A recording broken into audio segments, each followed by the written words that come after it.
Interview ambayo alifanya jana Millard Ayo na mtoto wa aliyekuwa rais wa awamu ya tano hayati Dr. John Pombe Magufuli.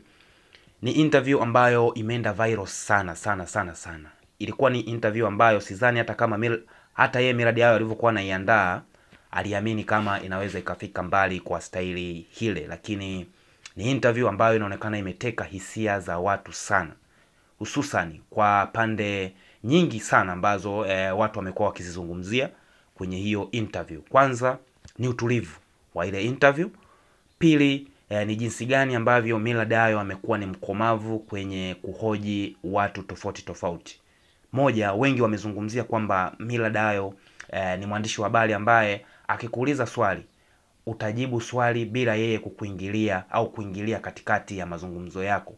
Ni waandishi wengi sana wa habari au watangazaji wameshindwa katika hili, kwa sababu anaweza kukuuliza swali ukiwa unaendelea kulijibu, anaweza kukuuliza swali lingine tena hapo hapo, lakini Millard Ayo atakuuliza swali, ataendelea kukusikiliza maelezo unayotoa, baadaye atakuuliza swali lingine bila kuinterfere kile ambacho unakiongea. So hiyo ilikuwa ni mojawapo ya sifa ambayo amepewa Millard Ayo kwenye interview zake nyingi. Wengi wanasema interview zake nyingi anazozifanya ni mtu ambaye anaonekana ana weledi mkubwa sana na kile ambacho anakifanya. Lakini kubwa zaidi ambalo limezungumzwa sana kwenye hiyo interview ni jinsi ambavyo mtoto wa Magufuli alivyokuwa anaongea kwa hisia juu ya baba yake, lakini pia juu ya vile ambavyo baba yake alikuwa na ambavyo alikuwa anaonelea kuwa au anatamani iwe. So hivyo pia vimekuwa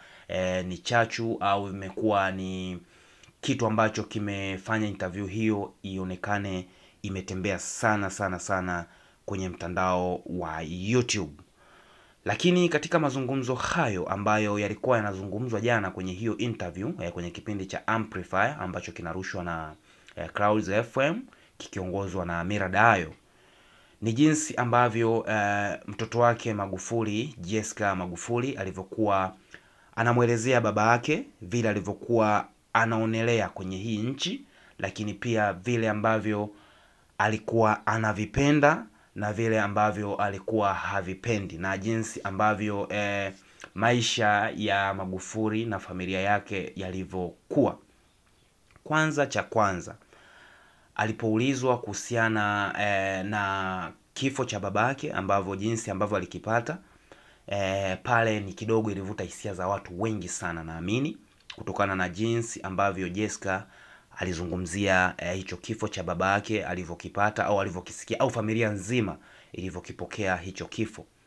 Na kwa kifupi tu ni kwamba yeye mwenyewe amekiri kabisa kwamba kifo cha babake pia yeye alikiona mtandaoni kama ambavyo wengi walikishuhudia. Kwa maana gani? Kwa maana ya kwamba na yeye alizisikia au aliziona hizo habari kupitia tena kwenye account au kupitia kwenye ukurasa wa Millard Ayo mwenyewe aliyekuwa anamuoji, kwamba ndo yeye pia aliona hiyo taarifa ya kwamba hayati John Pombe Magufuli amefariki. So naye si kwamba aliipata officially hiyo taarifa kama mtoto ambaye pia alikuwa ni mtoto pendwa, mtoto wa karibu sana wa Magufuli.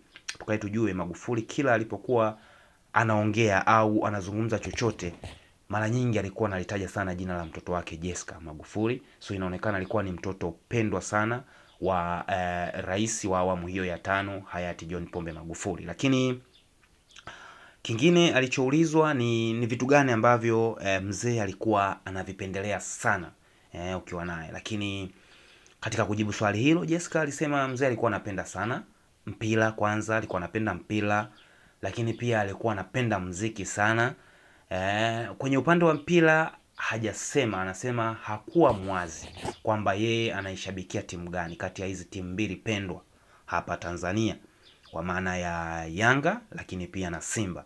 Yeye mpaka anafariki anasema hajawahi kujua babake anashabikia timu gani mpaka anafariki.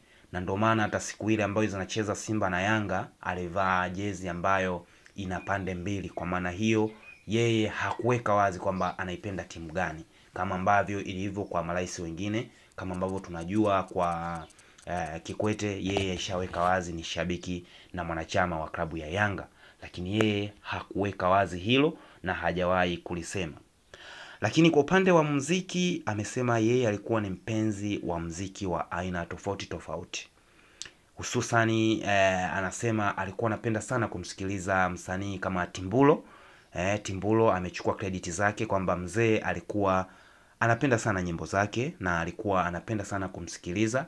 So huyo ndo msanii mmoja wapo ambaye yeye Jessica kipindi ambacho alikuwa na baba yake alimshuhudia akiwa anapenda sana kusikiliza nyimbo za Timbulo, lakini pia na wasanii tofauti tofauti. Wakati hayo yakiwa yanaendelea, lakini akaongezea pia kwamba baba yao hakuwa ni mtu ambaye anapenda sana tuseme kutukuza vitu vya nje. Ni mtu ambaye pia ilifikia hatua alishawahi kumpromise kwamba akimaliza degree yake ya kwanza, basi degree ya pili au shahada yake ya pili ataenda kusoma nchi za nje. Alimwahidi mwanae Jessica, lakini Jessica anasema alifurahi sana kwa sababu alikuwa anatamani sana kwenda kusoma nchi za nje. Baadaye alipomaliza shahada yake ya kwanza akamwambia baba, nimeshamaliza, so now it's the time kwa mimi kwenda abroad kusoma. Lakini cha ajabu alichoambiwa, akamwambia kwamba huwezi ukaenda kusoma nje kwa sababu naamini hapa hapa Tanzania kuna wakufunzi wazuri ambao wanaweza akakufanya ukawa bora zaidi, so huwezi ukaenda tena nje. Jessica anasema nilikuwa disappointed sana, lakini ilibidi nimuelewe baba kwa nini anafanya hivyo, na ni kweli nilibidi nisome hapa hapa Tanzania. So baba alikuwa ni mtu ambaye alikuwa ni mzalendo wa kweli na anapenda vitu vya nchi yake na hapendi sana kutukuza vitu vya nje. So hiyo pia ilikuwa ni sababu ambayo ilifanya mimi baba nimjue zaidi. Lakini kikubwa zaidi ambacho mimi sitakuja kukisahau kwenye maisha yangu, ye Jessica alisema ni siku ambapo baba yao aliwaahidi atawatoa out kama familia, watoto wake lakini pia na mke wake. Aliwaahidi kwamba siku fulani tutatoka out. Jessica anasema huwezi kuamini kitu ambacho kilitokea kwenye hiyo out. Baba alituchukua tukapanda gari kweli tukaenda, tukajua tumefurahi tunatoka tunaenda out, lakini cha ajabu ambacho tulikuja kukiona ni kipindi ambacho Magufuli alikuwa ni waziri wa ujenzi. Kipindi hicho anasema baba alianza kutuzungusha kukagua madaraja ambayo kipindi hicho alikuwa anayasimamia yanajengwa. So anasema tukaanza kuzungukia kwenda kukagua madaraja mpaka siku ikaisha, akaturudisha nyumbani, akatuuliza vipi, mmeenjoy? So hicho ni kitu ambacho mimi mpaka sasa hivi kwa kipindi kile nilijisikia vibaya, kwa sababu mimi nilitegemea huenda labda baba hiyo out anaweza akatupeleka labda mbugani au anaweza akatupeleka sehemu za starehe nzuri nzuri ili tukaenjoy, lakini cha ajabu alitupeleka kukagua miundombinu ambayo alikuwa anaisimamia kwa kipindi kile. So hiyo ilionyesha wazi ni jinsi gani ambavyo alikuwa anatuweka sisi watoto wake kujua kwamba ukipewa nafasi lazima uwajibike kuitumikia jamii ambayo imekupa hiyo nafasi. Na hicho ndo kitu ambacho mimi kimenipa sasa hivi ile kimeni encourage kufanya vile ambavyo babangu alikuwa ananieleza kwa vitendo. Vitu vingine kama hivyo ambavyo kama hivyo alikuwa ananizungusha kwenye madaraja, kwenye miundombinu, manake mimi nilikuwa kwa kipindi kile sielewi ni nini anacho nifundisha, lakini mpaka hapa nilipofikia naelewa ni jinsi gani ambavyo wananchi wanatamani sana muda wetu ambao wanatupa tuweze kuwatumikia. So hata mimi pale ambapo kama nitakuja kuwa kiongozi, naamini nitafuata misingi ambayo babangu alikuwa ananionyesha kwa vitendo.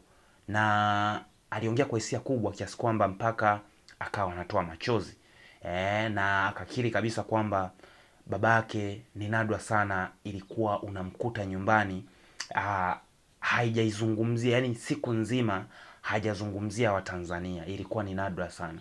Alikuwa ni mtu ambaye kila anapokaa anafikiria ni kitu gani afanye kwa ajili ya Watanzania, kwa ajili ya rasilimali ambazo zipo nchini ili waweze kuzifaidi Watanzania. Hayo ndo yalikuwa maono ya mzee kipindi ambacho yupo hai. So hata Jessica mwenyewe anakiri kabisa kwamba kifo cha babake ni kama ni kama kilimtoa kwenye nguvu ya yeye kufanya vile ambavyo babake alikuwa anaonelea awe, lakini anasema hawezi kukata tamaa kwa sababu anaamini pale babake ambapo amemfikisha ni pazuri na elimu aliyompa ya vitendo tena ni nzuri. Kwa hiyo ana mpango hata baadaye akija kuwa kiongozi lazima atakuja kuyatimiza yale ambayo babake alikuwa anatamani ayatimize, lakini ilishindikana kutokana na kwamba alifariki mapema kabla ya kutimiza ndoto zake ambazo alikuwa anaziwaza juu ya Watanzania na juu ya hii nchi. So hayo yalikuwa ni mahojiano ambayo ukipita Instagram, lakini ukipita sehemu nyingi sana yanatembea sana yale mahojiano,